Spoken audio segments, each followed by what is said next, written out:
सुप्रभात बच्चों। कैसे हो बच्चों? आशा है आप सकुशल होंगे और जो पाठ पढ़ाए जा रहे हैं, जितना भी काम हम करवा रहे हैं, आप साथ साथ उसको कर भी रहे होंगे। तो हमने कल क्या पढ़ा? हमने कल पढ़ा ल्हासा की ओर पाठ। ल्हासा की ओर पाठ के लेखक कौन है? राहुल सांकृत्यायन। तो ल्हासा की ओर पाठ में उनके किस यात्रा का वर्णन है? ल्हासा की ओर पाठ में ल्हासा की ओर पाठ में उनकी तिब्बत यात्रा का वर्णन है, जो उन्होंने नेपाल से होकर जाने वाले रास्ते से वो यात्रा की थी और किस किस तरह से उन्होंने यात्रा की, किस तरह से कह रहा कि तिब्बत में उस समय हथियार रखने का कोई कानून नहीं था। तो लोग बंदूक और पिस्तौल लाठियों की तरह लिए घूमते थे और किसी को भी थोड़े से पैसे के लिए मार देते थे। और कैसे वहाँ पे है, लेकिन वहाँ के समाज था, किस तरह से उस समाज के बारे में हमने पढ़ा। आगे का रास्ता लेखक कैसे तय करेगा, ये हम आगे पढ़ेंगे। यहाँ तक हम कल पढ़ चुके हैं कि हथियार कानून न होने से लोगों को किन परेशानियों का सामना करना पड़ता था। लेखक किस तरह से भिखारियों के वेश में होने पर भी जब दिन के समय गया तो उसे अच्छी जगह मिल गई, लेकिन अगली बार जब वो सज्जन पुरुष के वेश में भी गया, लेकिन गया कब? शाम के समय। और शाम के समय वहाँ के लोग कोई नशीली पदार्थ, ठंड, शराब जिसे हम कह सकते हैं, वो पी के एकदम नशे में थे और उनको कोई ध्यान ही नहीं था। तो लेखक को वहाँ पे रहने के लिए अच्छा स्थान नहीं मिल पाया था। तो अब हम पढ़ेंगे इससे आगे। दूसरे दिन हम घोड़ों पर सवार होकर ऊपर की ओर चले। डांडे से पहले एक जगह चाय पी और दोपहर के वक्त डांडे के ऊपर जा पहुंचे। हम समुद्र तल से 17-18 हजार फीट ऊंचे खड़े थे। हमारी दक्षिण तरफ पूरब से पश्चिम की ओर हिमालय के हजारों श्वेत शिखर चले गए थे। बीटे की ओर दिखने वाले पहाड़ बिल्कुल नंगे थे, मतलब एकदम पेड़ पौधे नहीं, एकदम साफ साफ हमें दिखाई दे रहे थे। न वहाँ बर्फ की सफेदी थी, न किसी तरह की हरियाली, सिर्फ पहाड़ दिख रहे थे। उत्तर की तरफ बहुत कम बर्फ वाली चोटियां दिखाई पड़ती थी। सर्वोच्च स्थान पर डांडे के देवता का स्थान था, जो पत्थरों के ढेर, जानवरों के सींगों और रंग बिरंगे कपड़ों की झाड़ियों से सजाया गया था। अब हमें बराबर उतराई पर चलना था। चढ़ाई तो कुछ दूर थोड़ी मुश्किल थी, लेकिन उतराई बिल्कुल नहीं। शायद 2-1 और सवार साथी हमारे साथ चल रहे थे। मेरा घोड़ा कुछ धीमे चलने लगा। मैंने समझा कि चढ़ाई की थकावट के कारण ऐसा कर रहा है और उसे मारना नहीं चाहता था। धीरे धीरे वह बहुत पिछड़ गया और मैं दोनिक्वास्टो की तरह अपने घोड़े पर झूमता चला जा रहा था। जान नहीं पड़ता था कि घोड़ा आगे चल रहा है या पीछे। जान नहीं पड़ना मतलब समझ में नहीं आ रहा था, मालूम नहीं आ रहा था, ये नहीं इतना धीरे चल रहा था कि घोड़ा पीछे जा रहा है कि आगे, ये मतलब घोड़ा बिल्कुल ही धीरे चल रहा था। जब मैं जोर देने लगा तो वह और सुस्त पड़ गया। एक जगह 2 रास्ते फूट पड़े थे, मतलब एक रास्ता उधर एक रास्ता उधर। मैं बाएं का रास्ता ले मील 1.5 मील चला गया। आगे एक घर में पूछने से पता चला कि लंकोर का रास्ता दाहिने वाला था। मतलब लेखक रास्ता भटक गया, क्योंकि उसका घोड़ा धीमे चल रहा था और वो अपने साथियों से बिछुड़ गया। और धीमे होने के कारण रास्ते में जब 2 मोड़ आए तो लेखक जहाँ उसे जिस दाहिने की तरफ जाना चाहिए था उसकी तरफ जाने की बजाय वो किधर चला गया? बाईं ओर, और वो और अधिक पिछड़ गया। फिर लौटकर उसी को पकड़ा। 4-5 बजे के करीब मैं गांव में मील भर पर था तो सुमति इंतजार करते हुए मिले। मंगोलों का मुंह वैसे ही लाल होता है और अब तो वे गुस्से में थे। उन्होंने कहा, मैंने 2 टोकरी कंडे फूंक डाले, 3-3 बार चाय को गर्म किया। मैंने बहुत नरमी से जवाब दिया, लेकिन मेरा कसूर नहीं है मित्र। देख नहीं रही हो कैसा घोड़ा मुझे मिला है? मैं तो रात तक पहुंचने की उम्मीद रखता था। खैर, सुमति को जितनी जल्दी गुस्सा आ जाता था उतनी ही जल्दी वह ठंडा भी हो जाता था।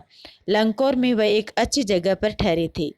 यहाँ भी उनके अच्छे यजमान थे। पहले चाय सत्तू खाया, रात को गर्मा गर्म थुप्पा मिला। अब हम तिडरी के विशाल मैदान में थे, जो पहाड़ों से घिरा हुआ टापू सा मालूम होता था। मतलब उसके चारों तरफ क्या थे? पहाड़ थे, जिसमें दूर एक छोटी सी पहाड़ी मैदान के भीतर दिखाई पड़ती है। उसी पहाड़ी का नाम है तिडरी समाधि गिरी। आसपास के गांव में भी सुमति के कितने ही यजमान थे। कपड़े की पतली पतली चीरी बत्तियों से, चीरी मतलब फाड़ी हुई, काटी हुई बत्तियों से के गंडे खत्म नहीं हो सकते थे। गंडे मतलब मंत्र पढ़ के हाथ पे हम कई बार धागा बांध लेते हैं ना, तो वो क्या बोले जाते हैं? गंडे। क्योंकि बोध गया से लाए कपड़े के खत्म होने पर किसी कपड़े के से बोध गया का गंडा बना लेते थे। यह अपने यजमानों के पास जाना चाहते थे। मैं सोचा यह तो हफ्ता भर उधर ही लगा देंगे। मैंने उनसे कहा, जिस गांव में ठहरना हो उसमें भले ही गंडे बांट दो, मगर आसपास के गांव में मत जाओ। मतलब सुमति मंत्र करके, जैसे पंडित लोग बांधते हैं ना, हवन वगैरह करते हैं, आप लोगों ने देखा होगा, हाथ पे नाल धागा बांध देते हैं, तो उसको क्या बोला गया? गंडा।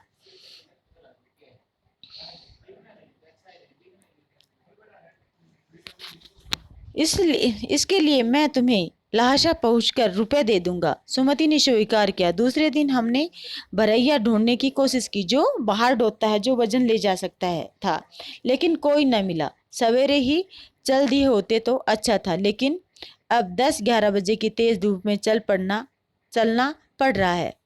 तिब्बत की धूप भी बहुत ही कड़ी मालूम होती थी। यद्यपि थोड़े से भी मोटे कपड़े से सिर को ढाक लें तो गर्मी खत्म हो जाती है। आप 2 बजे सूरज की ओर मुंह करके चल रहे हैं तो ललाट धूप में जल रहा है। ललाट मतलब माथा, ललाट माथा, और पीछे का कंधा बर्फ हो रहा है। मतलब सामने की धूप लग रही है, लेकिन ठंड के मारे पीछे ठंड भी लग रही है। मौसम एकदम, धूप तो तेज है लेकिन फिर भी ठंड है। फिर हमने पीठ पर अपनी अपनी चीजें लाद डंडा हाथ में लिया और चल पड़े। यद्यपि सुमति के परिचित तिडरी में भी थे, लेकिन वह एक और यजमान से मिलना चाहते थे। इसलिए आदमी मिलने का बहाना कर शेख विहार की ओर चलने के लिए कहा। तिब्बत की जमीन बहुत अधिक छोटे बड़े जमींदारों में बटी है। इन जागीरों का बहुत ज्यादा हिस्सा मठों विहारों के मठ बौद्ध के जो मंदिर, जिनको हम मंदिर, बौद्ध धर्म के लोग जो पूजा स्थल है उसको क्या बोलते हैं? मठ के हाथ में है। अपनी अपनी जागीर में हर एक जागीरदार कुछ खेती खुद भी करता है, जिसके लिए मजदूर बेगार में मिल जाते हैं। खेती का इंतजाम देखने के लिए वहाँ कोई भिक्षु भेजा जाता है, जो जागीर के आदमियों के लिए राजा से कम नहीं होता। मतलब कि शेखर की खेती में मुखिया भिक्षु बड़े भद्र रूप पुरुष के में थे। वह बहुत प्रेम से मिले। हालांकि उस वक्त मेरा वेश ऐसा नहीं था कि उन्हें कुछ भी ख्याल करना चाहिए था। यहाँ एक अच्छा मंदिर था, जिसमें कन्नौज बुद्ध वचन अनुवाद की हस्तलिपि 103 पोथियां रखी हुई थी।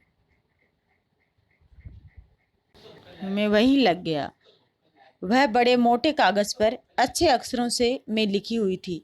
एक एक पोथी 15-15 शेर मतलब किलो, वजन 1 kg से कम नहीं होगी।